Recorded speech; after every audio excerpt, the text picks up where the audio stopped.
Welcome to LOA Today. I'm Walt Thiessen. With me today is financial advisor Jody Lynn Craven. This is your Daily Dose of Happy. We are so happy you decided to join us today. And today is actually going to be a double Daily Dose of Happy. And the reason we know we're going to be able to do that is because we have a guest today who is literally the happiest man on earth. How do I know this? Well, he told me so, and I believed him. Now, we're going to find out what happens when you combine the happiest man on earth with your daily dose of happy. The one thing I do recommend is this. We do not make any guarantees that your electronics won't blow up, that things won't go crazy, that all of a sudden amazing things. We don't make any guarantees that none of that's going to happen. If it does happen, please report it to us. We'll be happy to try to do what we can to compensate. But no, I'm just kidding. No, this is going to be fun. And Jody, we always have a good time, right? We always have a daily dose on here, right? Yes. But can you imagine that it's actually going to get happier? I know. I was going to say, put on your helmets, ladies and gentlemen. Right. Buckle up your seatbelt. Exactly. It's going to be fun. It's going to be cool. So his name is David. No pressure on my part. No, none whatsoever. This is going to be easy squeezy. So David Cope, like so many people, has had his crash and burn moment. About 20 years ago, he went through a devastating divorce and suffered from some chronic autoimmune disorders. And then he turned it around. And that's the story he's going to be starting off with today. So, David, first of all, welcome. Thank you for joining us today. And how are you doing? I'm happy. Well, what a shock. I'm having a good day. Yeah, my dad taught me every day is a good day. Some are better than others. That's a good philosophy to live by. Good. Yeah. Yes. I like that. It's kind of like every day is a Friday. Yeah.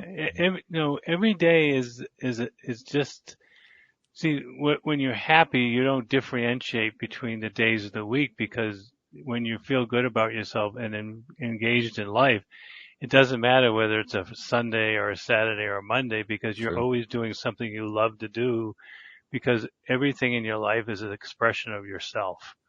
So the days of the week or what I'm doing or not doing is not relevant to me. Though I know when it's a Monday and it's a Friday, and I still look forward to my weekends. But when you have a sense of happiness and fulfillment, there's no differentiation between the days and what you're doing, because even though I'm working, I'm still doing what I love to do. So I don't get up and say, oh, I have to go to work. It's Monday morning. I had a nice weekend. And when I'm with the weekend, I'm with myself and spending time doing what I love to do and enjoying my partner. So it's a really interesting change in understanding about life when you're having internal happiness. The days of the week are not relevant to how you feel and what your expectations are. Very true.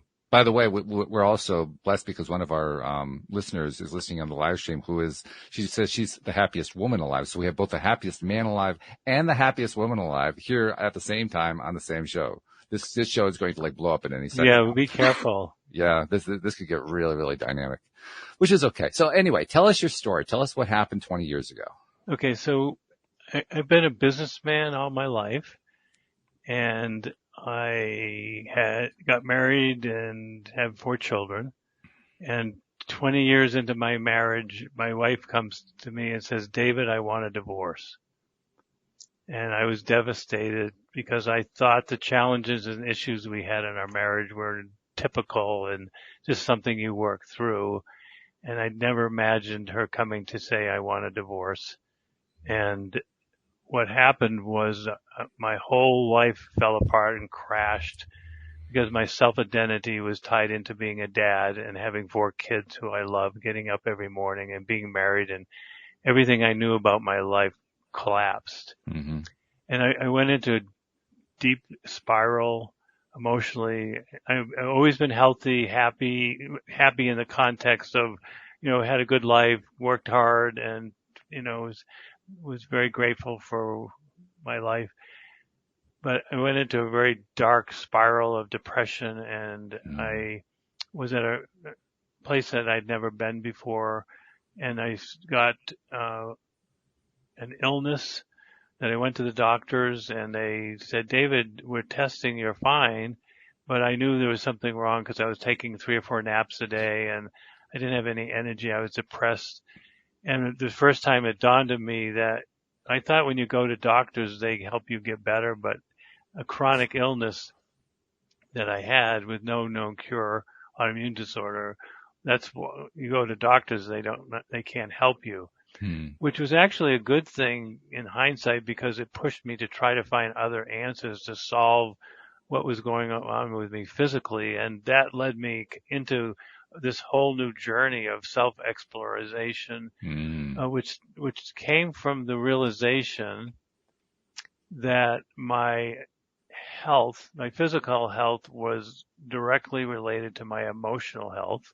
Yes. And my emotional health was disrupted severely by a loss, called a divorce and a separation from my wife and my children. And what it allowed me to do is to have this epiphany that the reason why I got sick and my emotional life was collapsing was because I had a self-identity as who I was as a father, and my meaning and purpose was tied into being a dad and getting up every morning and having my children around. And that epiphany led me into this journey of, in hindsight, which is now I call the journey of being happy, and knowing myself as the happiest man alive is because I had to understand that in order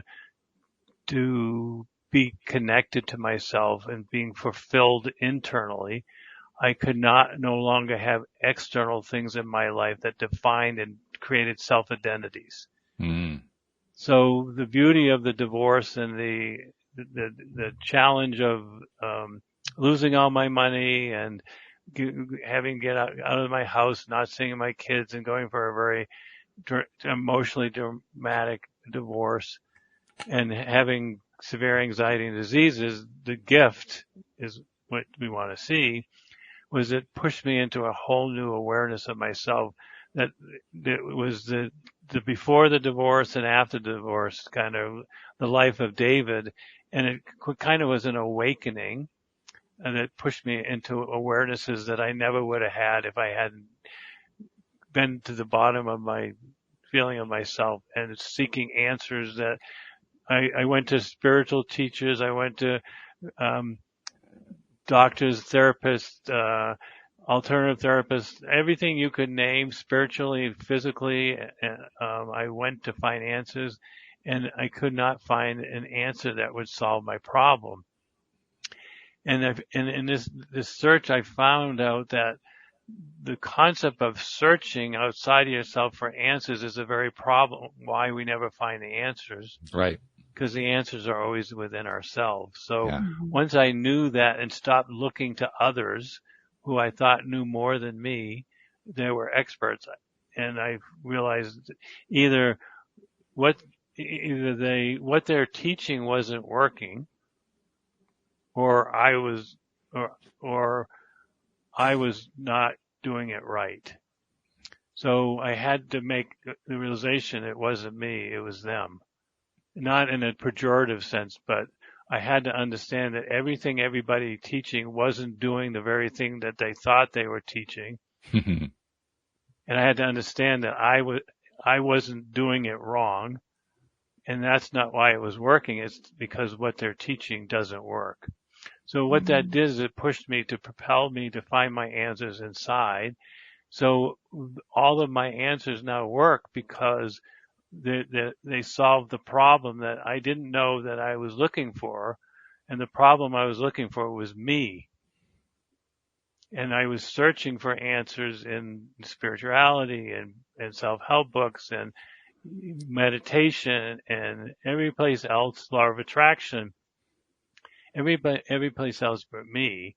So when I found myself, meaning I learned how to connect with myself, then I actually developed a self, and I got to know who I am, because when we have self identities and we have attachments to our children, our being a grandparent, our jobs, our money, then we're not connected to ourselves, because of the very nature of attachments and self-identities are, this is not who we are, it's who we become to know ourselves as kind of the false self. And until you discover your true self and connect with you and build a relationship, there is no self. The self is lost in the concept of the mind. I hope I'm not getting off track too much. No, you're doing fine. So we live in the mind. The mind is a construct created by the brain, which creates our false self by taking our life experiences and weaving them together. And that's why we seek our meaning and purpose, our self-identity externally, because the mind is a false self, and we never know our true self, and that's why we're always searching. We're searching for the meaning and purpose of life, our true self, or our authentic life, because our brain and our mind seek answers externally to define who we are, because the mind doesn't actually have a self. It's a pseudo self. So what you have to do in this journey is transcend your mind and enter into what I call the heart. Mm-hmm. And if anybody's ever studied heart math, Sure. and you know that the heart is cognitive and is 50,000 times more powerful than the mind. Mm-hmm. And when you move and transcend the mind and enter into the heart energy, which sounds kind of weird, but you actually find yourself. You can't find yourself in the mind. So, for example, enlightenment, which we believe is the highest form of our self, is actually no self. It's a feeling of oneness with all, which is actually an experience of the mind. So meditation takes us away from ourself, and what we want to do is connect with ourself, which happens through transcending the mind and developing a self. And I call this, one way of describing this is Maslow's journey of self-actualization, becoming the greatest version of ourselves. So we're actualizing into our potentiality of ourself. Mm-hmm. So in a sense, the journey of self-actualization, transcending the mind, is in becoming the best version of ourselves, meaning developing a self, who I know myself as to be, the potentiality of my seed when I was born, is in a sense in opposition to enlightenment, or the journey of no self and oneness with all. And the journey of self-actualization, or the journey of happiness, is a connection to yourself, knowing that you develop a unique self as you, and then you live through that self and the experience of yourself as opposed to the mind. So how am I doing? Well, you covered quite a bit there. And Yeah. Jody Lynn, I mean, this sounds, well, first of all, it sounds like a very familiar tale to us. I'm sure you're agreeing with that. Maria, the aforementioned happiest woman alive, made the comment. She says, awesome how we learn from our pain and the awesome journeys it takes us on. We are thankful for it, even though we don't want to go through it again. I so resonate already with this. So Okay. yeah, you're already So making just a point of clarification is, it's not that we don't want to go through it again. We have to continually embracing the challenges. Once we understand that life is a consecutive and a series of challenges that are never ending. So in order to be happy and self-actualized, we have to look at life as a constant and continual series of challenges in life, losses and issues that nobody ever discusses, and we think our life is unique and we're the only ones that have challenges. But when I talk to a group of, say, 100 people, and I ask them to raise their hand, how many people has been through a divorce? How many people have been ill? How many lost a loved one? Sure. How many got broken up when they're high school? And all of those things are pain and challenges. Mm-hmm. And when we embrace them and say, the best thing that ever happened to me or happens to me are my challenges, because that's when I self-actualize. Yeah, sure. Because I mean, I think she's right. We really don't want to have to go through it again, but we do learn so much from it, including how to embrace the thing that was painful to us. That's Well, part of that process. yeah, so I'm going to clarify something here. It isn't painful. There is no pain when you grow and learn. There's pain when you're experiencing it the first time, though. Yes. And that's the pain that she's referring to. Yeah, but the pain ceased to exist. So if I had to go through a divorce again, I which I wouldn't, but it wouldn't be painful. Sure. Because I've learned and grown from it. So yeah, of course. Yeah. It would be a different feeling, if you will. It wouldn't be as traumatic, maybe, as the first time that you went through it. Yes. And so ever since my divorce, I look at my mother dying, my father dying, my daughter in an unhealthy relationship and gets abused, all of the challenges that I once thought I wanted to suppress and ignore, I embrace them. And I recognize that pain is an illusion. Pain only exists in the mind. And if we learn and grow from and in the experience, it's then the pain there is no pain. The pain only exists when we suppress and deny the experience that we're going through. Sure. And so then you realize that there isn't anything that happens in your life that's painful. So even when my mother or father dies, bless my two sisters, they were crushed and destroyed and still can't talk about my mother or my father or go in the house. But I don't have any pain over it because I have a different interpretation of what it is and see it as a growth and learning opportunity. So what you end up doing is you have a totally different shift in understanding about how life works and what you're trying to accomplish by living your life. That life is a series of challenges and losses that you embrace to grow and learn that allows you to grow and develop aspects and parts of yourself that you didn't even know existed. So that's the self-actualization journey. Yeah, sure.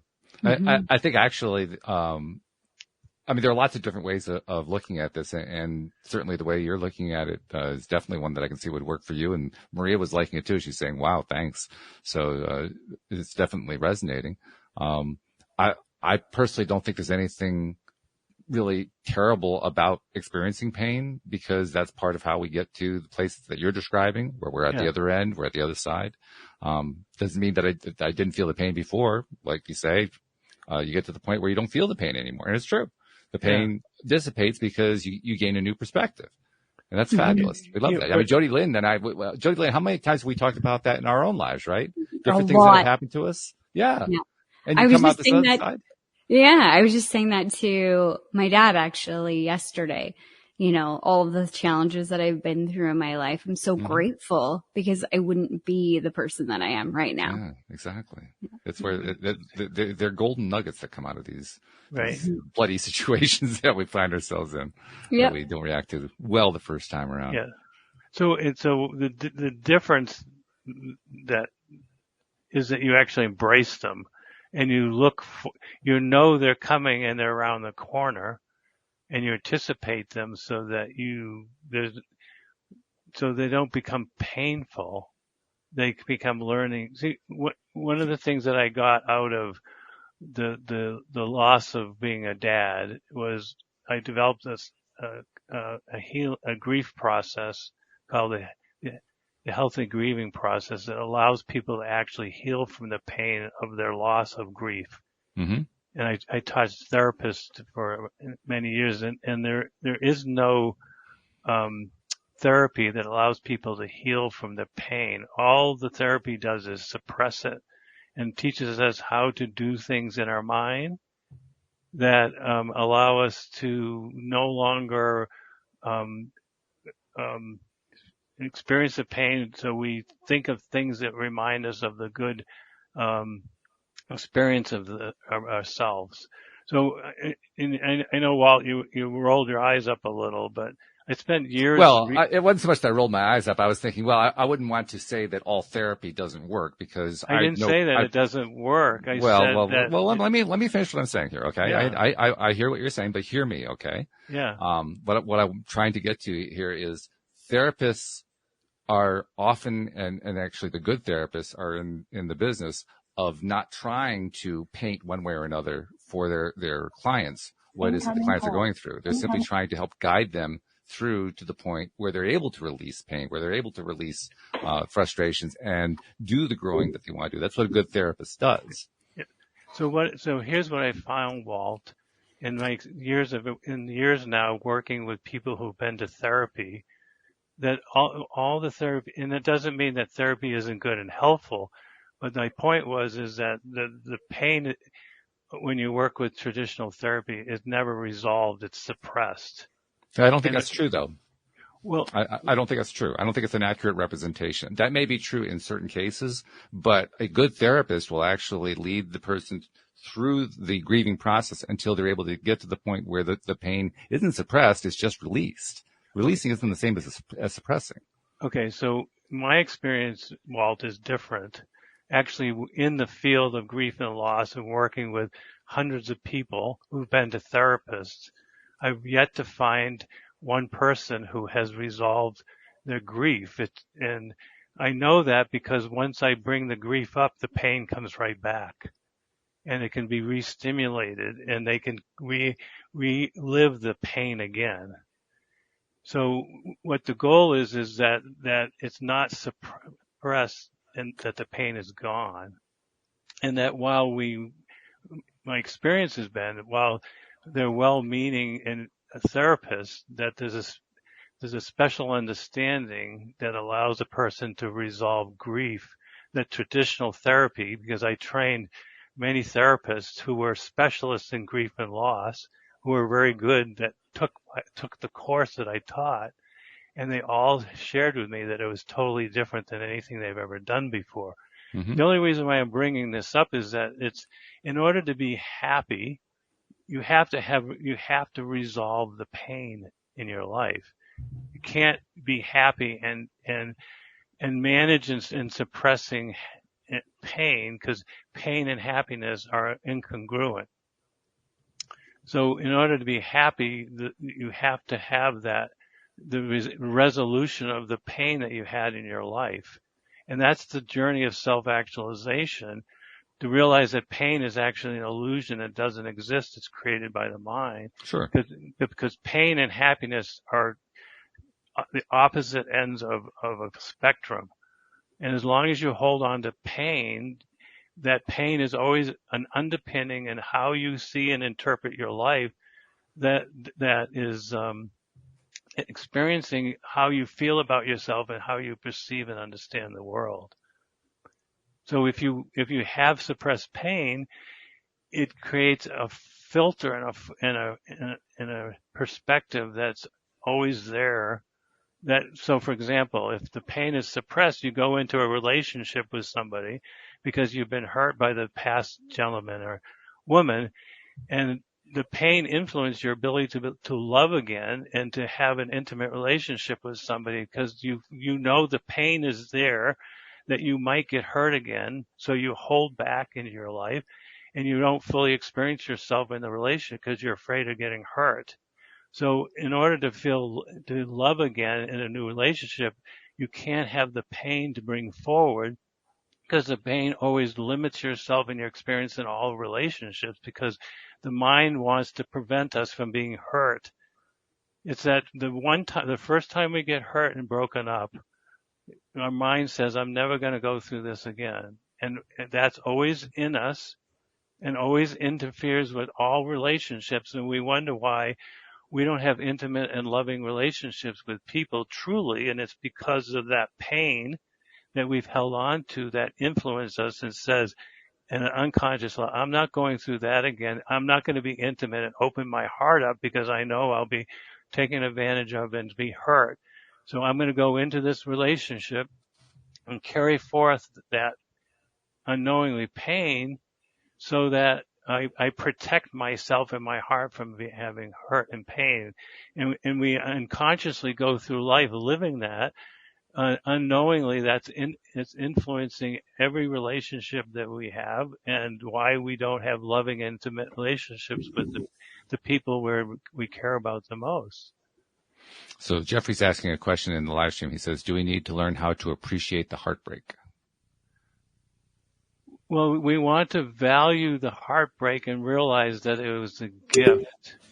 So in part of the grief and loss that I teach to heal, you have to see the gift in all of your losses. It can't be a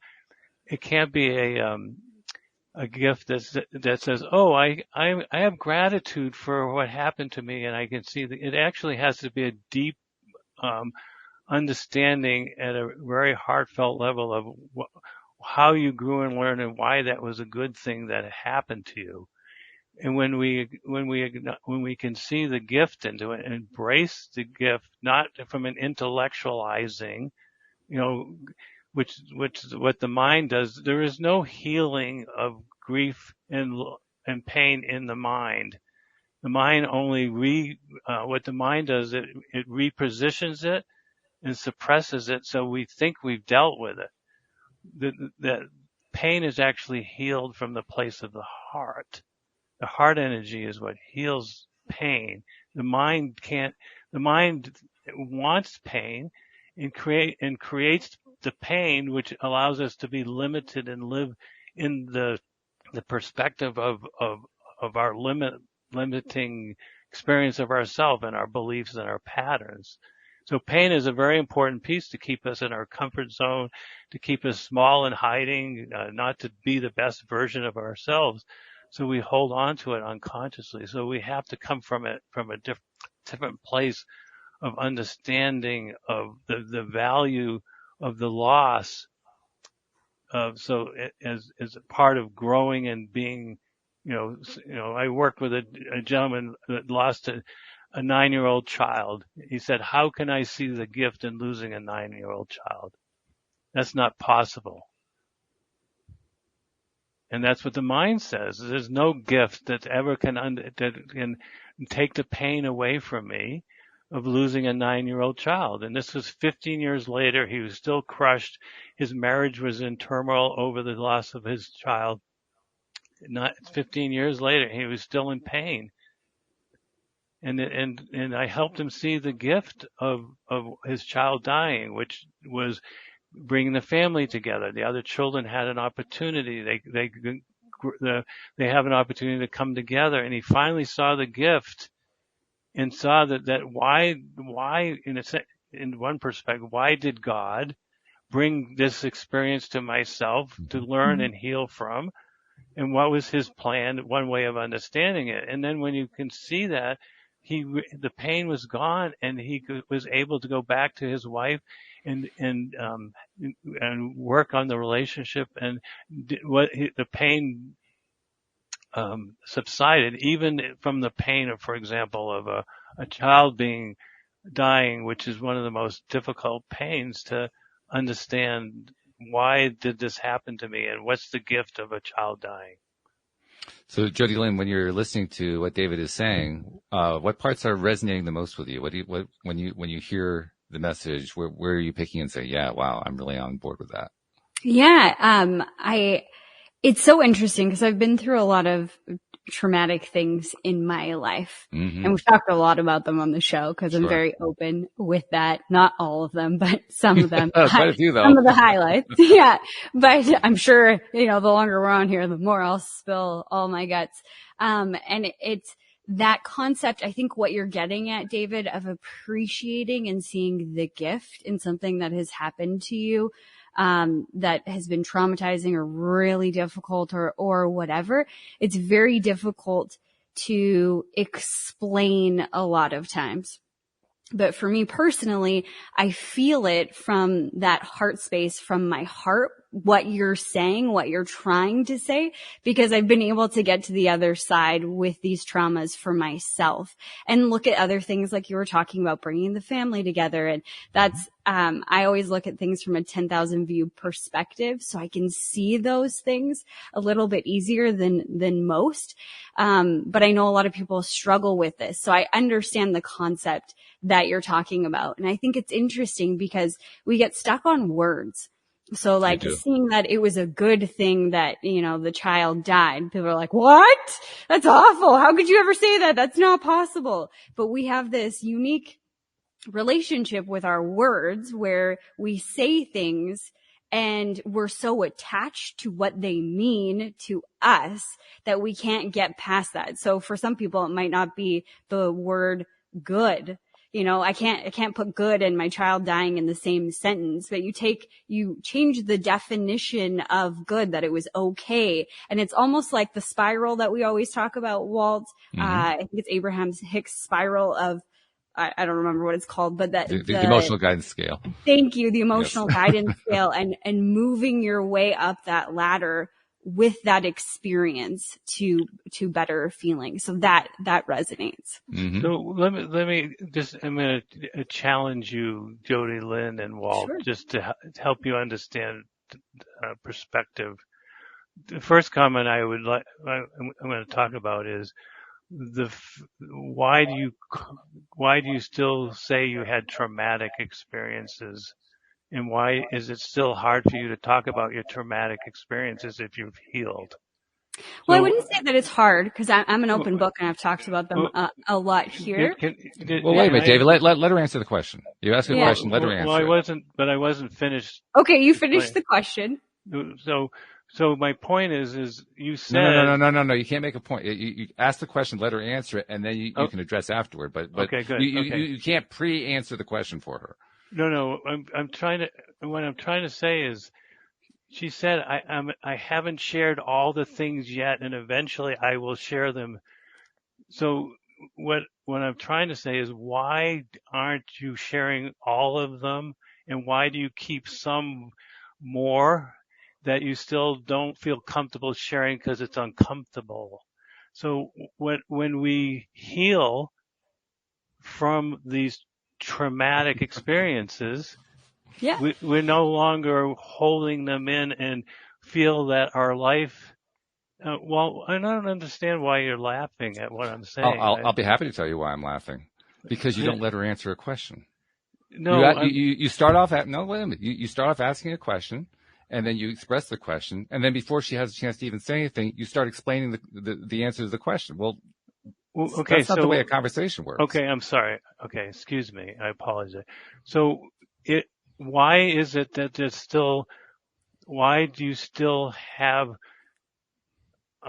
feel that you still had traumatic experiences that haven't talked about, that you're waiting in your open book? And why do you call them traumatic if you've healed? The problem with stop. Okay, good. Let her answer the question first. Okay. Before you go any further. Okay. Thank you, Walt. I'm going to try and self-evaluate a little bit with this whole concept. I call them traumatic experiences because I'm quantifying, I guess, the depth in other people's minds. The things that I've been through would be classed as a traumatic event. So I think that's why I used that word. For me, I don't have that trauma response around them anymore. That's why I talk about them openly. In terms of why I haven't talked about some of the things that I've been through openly here, is just the opportunity to talk about them would be kind of coming out of left field in our conversation context. And that's why I said I would talk about them, or I probably will talk about them given time on this show. Okay. Thank you. That's helpful. So for the listeners, the problem in therapy we're defining the experience that we have in life as traumatic. Mm-hmm. There's a problem with using the term traumatic in therapy, because traumatic makes it suggest that the experience of yourself, by definition, is unique and unusual. When you look up the definition of traumatic by the Psychological Society, there's something unique and different about something that causes it to be traumatic. And what happens when we label something as traumatic, our mind says it's deep and painful, and it makes it overwhelming, so we can't resolve it. So one of the things that I work with people is called normalization. And normalization takes anything that's traumatic and normalizes it, so we don't make it feel like what has happened to us is unique and different. There's nothing that's happened to you, Jody, Lynn, or Walter, or myself, on average, to the person that isn't a common experience that humans go through on a regular basis. It's very rare for anybody that we know in our culture and society that has had an actual traumatic experience, because everything that we experience is well within the normal range of what we experience as humans. So when we normalize it, we can actually deal with it and resolve it. But when therapy calls it traumatic, therapy would call a divorce a traumatic experience. And they call the death of a loved one a traumatic experience. But all of those are normal human experience, and we can't resolve them psychologically when we make them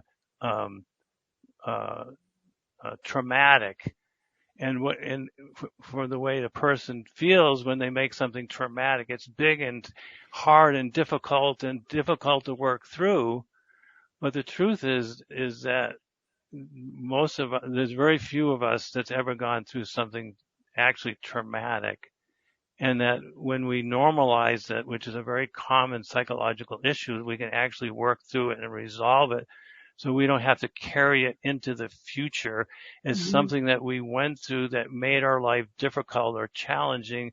We realize it's just the normal experience of being human, and that everything we go through that we think is traumatic is actually the very thing that every human goes through, regardless of what country or age or what we're in. And then you can actually resolve things because you're not making it special and unique to yourself. Okay, I've got more follow-up questions then. Okay, thank you. Okay, number one would be, what if it is traumatic? Like outside of the scope of the way that you've just defined it. Okay, give me an example of a traumatic experience. When I was 11 years old, I was molested. Okay, so that's not traumatic. Okay. Because in my definition, because I was molested too when I was 5. And so it's more normal. Yeah, 25% of all children have been molested. So I have a question I need to ask right here. If that isn't traumatic, what is? Traumatic is something that is, and this is by the American psychological definition of traumatic, is something that's rare and unique. So traumatic would be, I go to another country and I get bombed in Ukraine. I've never had that experience. It isn't normal for me to be bombed in the United States of America. But if I go someplace else and have an experience that isn't within, is different and unique, then that's what's traumatic. But nobody in the United States have ever been bombed. But a traumatic experience is actually something that is uniquely different, that we're not prepared for, and there's no context for us to have an experience to understand that happens in our society or culture. This isn't something I need to follow up on my question. Sure. Because as you were talking, you made a statement. I don't remember exactly what your phrasing was, but the gist of it was, this is what the official psychological definition of it is. So I did a lookup. I did a lookup of the DSM-5 definition of trauma, and it says the DSM-5 definition of trauma says it's an actual or threatened death, serious injury, or sexual violence.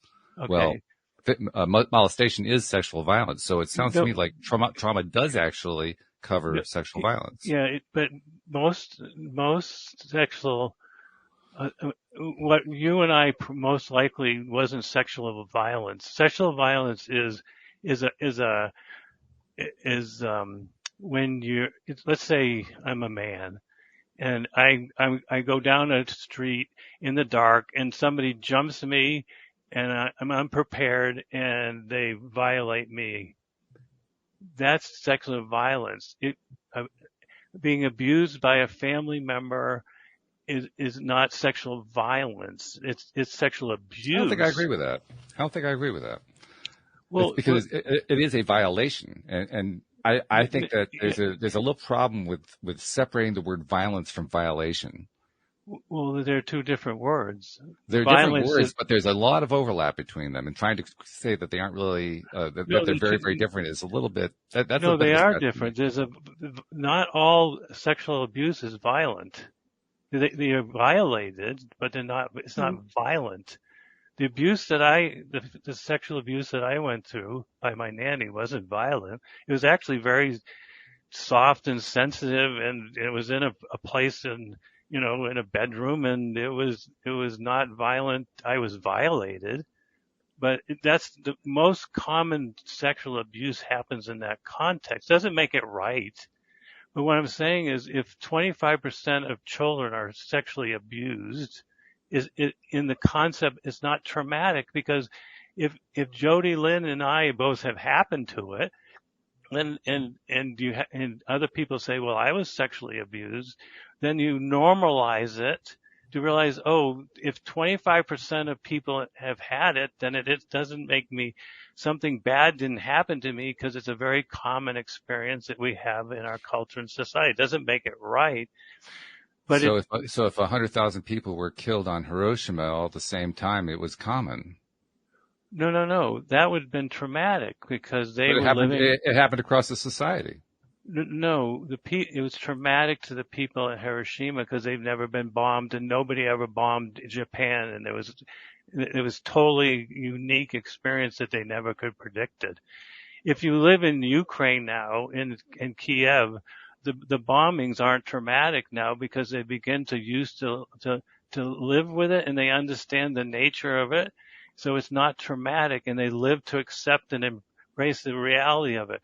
But if I was bombed in Denver, that would be traumatic because it's so unique. The first time that somebody was bombed in the capital, Ukraine, was traumatic, but when it happens on a regular, consistent basis, it's no longer traumatic because you understand this is the norm. Okay. So it doesn't So, make any of these things right, but No, of we're not saying course. that they're right. Yeah. So in defining them differently, traumatic versus not traumatic, or saying- normalized is normal. normalizing. Yes. Thank you for the words. That, So in normalizing it, what is the benefit to that? Like, what's the next step? Like, right. why would you want to normalize that? Yeah. So the concept of normalization is to make your experience that you had within the range of human experiences that is common, so that you don't make it something that is rare and unique to yourself, which then you carry forward because it can't be resolved. So the purpose of normalization is to see it's a common human experience. There's nothing unique about what's happened to you so that you can more easily resolve it and see that there's something bad didn't happen to you. So, for example, a divorce could be considered traumatic, but Yeah. if you realize that millions of people are going through a divorce in any given year, then it's a common experience. So it can't be traumatic, and what you went through has to be normal. And everybody that goes through the divorce goes through the same emotional difficulty because we're humans. So Mhm. if you normalize divorce, you realize, gee, I just have to work through this challenging, difficult time. What I'm going through is no different than anybody else that's ever gone through a divorce. So don't make this more difficult and challenging than it has to be because it's a normal thing. It's uncomfortable. It's unpleasant. I don't enjoy going through it, but I'm not having the only experience. Most people think their divorce is the worst ever of any divorce, and their hardship and pain was more difficult than anybody. That's what we do in the mind. That's what makes it traumatic. But No, I'm not sure that's entirely true. I think what actually goes on when we go through something like that is we think it's the worst thing that's ever happened to me. We don't yes, but necessarily that's the compare it to problem. everybody else. We don't necessarily Yes, compare it to everybody else. but that's the problem, Walt, is that the worst thing that ever happened to me. Normalizing says it isn't the worst thing that ever happened because it's normal. We only make it the worst thing happen to us when we think it's unique, unusual to us.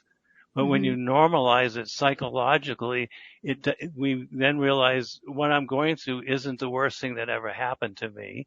It's a normal thing that happens to everybody. It's a different shift in perspective.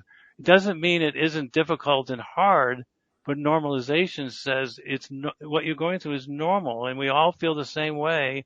We all have the same challenge. So yes, it's hard and difficult, but I can manage my way through it much better if I know this really isn't a hard thing I'm going through, that it's normal and it's part of life. And half of everybody in the United States goes through a divorce. So then you don't make it so emotionally challenging and difficult that it takes you years and years to get through it, thinking this is the most difficult thing that ever happened to me. You realize, oh, this is just a divorce. It's uncomfortable. And this is what happens as a grown-up adult. And I'll work my way through it the best I can. Because I've worked with many people who go through divorces and they think it's they can't get through it. The emotional pain is so great. I'll never feel like I ever felt again. And they drag this out for years because they make it like the worst thing that ever happened to them, and I'll never have my life back again. So when you normalize it, you realize Walt, if you go through a divorce and Joni Lynn and I go for divorce, we're going to have the same experience emotionally. And some can be relatively more challenging. But a divorce is a divorce. It's not fun. It's difficult. But if you've been through a divorce and you sit down with somebody, we all share the same experiences. No experience going through a divorce is unique. So I think what you're trying to say, or what I'm interpreting from what you're saying, is that when you label it, for lack of a better term, as normal, or you have this normalization process within the brain, it's almost giving your brain the ability to detach from that trauma and have hope. That's because the way that you said it is, I have a divorce. It's the worst one ever. I'm never going to get through this. This is going to ruin my life. Whatever it is, all those attachments that you have there, when you bring it back to normal, quote unquote, within the brain, then you're able to detach from some of those other things and create some space for a new opportunity to arise. Beautiful. Very well said. Thank you. Very good. That was good. That was a nice summary. I like the way you did that, Jody. Yeah, Jody Lynn. Excuse me. I'm trying. I used to call her Jody all the time, and then she said, "Well, I like Jody Lynn better," and so I'm trying to retrain myself. Jody Lynn, not Jody. Well, it helped me, Walt, because her name is up there, and at least now I know how to spell it. So that helps too, right? You know, but I just look at her and I think, well, that's Jody Lynn. That's who that is. Yes, that's Jody Lynn. It's part of that labeling process. That's really what we're talking about here. We're talking about how do we label things? How do we think about them? And what emotions do we attach to the words that we're using and the concepts that we're using? And to what degree are we able to look at those things? Look is kind of a funny thing. We have these ways of expressing things that are physically based because that's the way our language is structured. But looking at them from the heart, looking at how do I heart look at this? How do I heart experience this? And I think it's really hard with the definitions that we have. Like, I mean, okay, you tell somebody who was molested when they were 11 years old, whether it was violent or nonviolent, like everybody goes through that. It's no big deal. And I know that's not what you said, David. No, that's not what I'm saying. But I know that's something that could be interpreted by someone. And I know that's not what you're getting at. That's why I summarized, because we often run away with the definitions that we have in our mind and what it means to us to class certain things this way. But I get what you're saying. It gives us the space, bringing it back to normal, gives us that space to see. It doesn't mean it wasn't a horrible thing and should never have happened. Yeah. I mean, how do we move beyond and not carry it through the rest of our lives and say, my life turned the way out it did because I was molested when I was 5 years old, and that's what people do. Yeah. We use it as a victim story that prevents us from being all we can be, because now we have an excuse. Oh, I was abused when I was 5 by my nanny, so I'm never going to feel loved and safe and protected in a relationship with a woman again. Mm-hmm. Yeah. But Very true. that's not conducive to me growing and learning and taking responsibility for my life. So I have to heal and move on from it. And one of the ways you do that is to normalize it. Meaning it was a horrible thing that happened to me, and my nanny did a terrible thing to me, but I can't hold on to the pain of what happened to me, because it will influence every aspect of my life, unconsciously or consciously, and I have to move beyond it. If I want to have a healthy, happy life, I can't carry on that I was molested when I was 5, because I've worked with people who were molested as children, and they're 60 years old and they still use it and say, I'll never be the same.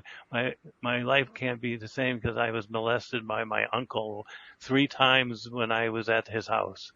Mm-hmm. And of course it's a terrible thing, but we have to find a way to move beyond the pain that we have in our life so that we can embrace life fully without having it holding us back as a reason why that we don't want to live our life fully. Mm-hmm. So I'm curious to know one other thing. We're kind of running low on time, so it probably I'm could be my sorry. last question. I'm not sure about Jody Lynn's last question, but my last question is going to be along this line. There are many of us who go through life. We're experiencing stuff. We're trying to gain new perspectives. We're trying to grow. There are many others who actually resist that, and there are varying degrees of which to people, they choose to grow. They sometimes choose to grow. They refuse to grow. There's a lot of variations, a lot of gray area in there. But the one commonality that I see, that I experience, is that it really comes down to whether or not they're willing to take on new perspectives. That the people who are least willing to grow are the ones who are least interested in a new perspective. The ones who are most willing to grow are the ones most interested in new perspectives. And then there's all, the varying shades in the middle. So my question for you is, to what degree are you finding that the willingness to embrace perspective, particularly new perspectives, is involved in the normalization process that you're talking about? Yeah, that's a good question, Walt. And it not everybody wants to be healed, and unfortunately, the way the mind works, we want to live in a victim mentality that we use to keep us small and hide in life.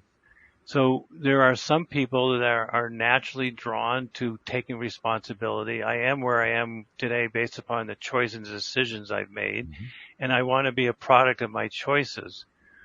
And I don't know whether you're born that way or not, but like you said, there are many people who live with a victim mentality. I'm a product of my circumstances.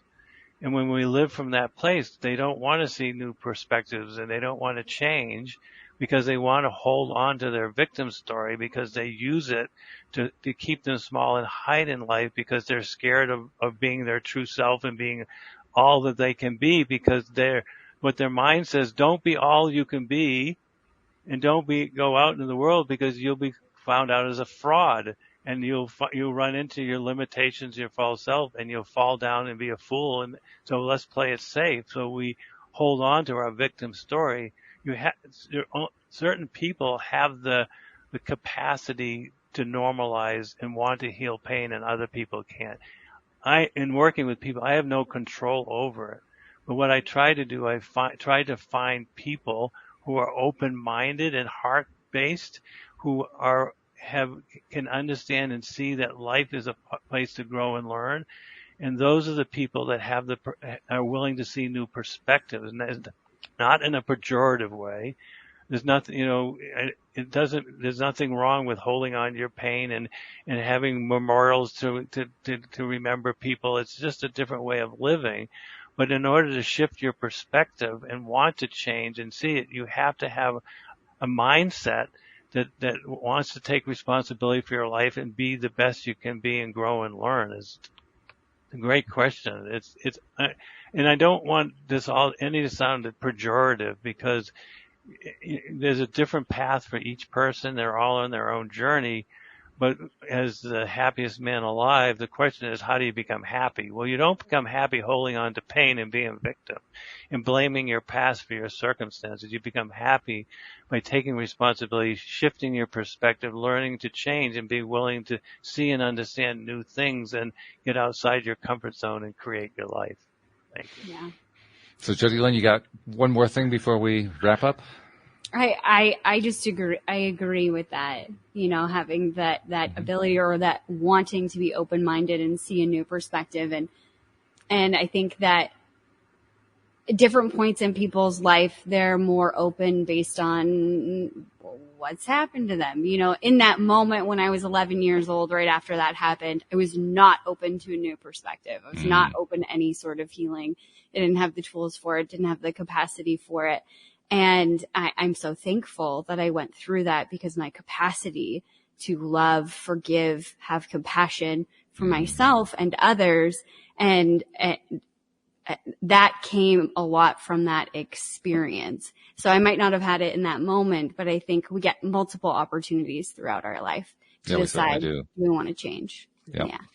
And it's up to us how we're going to respond. That's what life is. It's a constant, continual opportunity for us to make a choice of how we want to respond. And it's for those of us, or those that believe in God, or the universe is constantly giving us opportunities that puts in our place to make those choices. And unfortunately, I woke up because of my divorce to be able to understand that's what the universe is doing to me any given day, any given year, and any time in my life. And I had to wake up to see that that's what the universe was sending me to learn and grow. So thank you. That's a beautiful gift to receive. No doubt about that. Hey, before we part company, a couple things. First, if somebody wants to reach out to you and find out more about how you can help them out, how do they find you?